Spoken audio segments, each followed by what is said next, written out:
बिरामीहरूमा चाहिँ जब कानमा कानेखुसी हुन्छ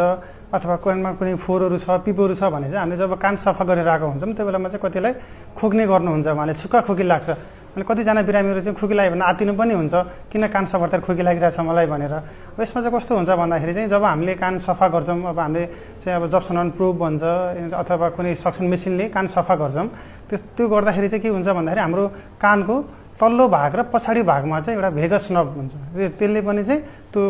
कानको भागलाई चाहिँ हैन सप्लाई गरिरहेको हुन्छ। त्यही भएर हामीले जब कान सफा गर्छौँ जब सफा गर्दाखेरि त्यो नर्भ चाहिँ भेगस नर्भ चाहिँ जब इरिटेसन हुन्छ त्यसलाई जब त्यसले इरिटेट हुन्छ त्यो इरिटेट भएपछि चाहिँ त्यसले गरेर चाहिँ बिरामीहरूलाई चाहिँ कान सफा गर्दाखेरि चाहिँ खोकी लाग्ने हुन्छ। त्यही भएर खोकी लाग्यो भनेर आत्तिने डराउने गर्नु पर्दैन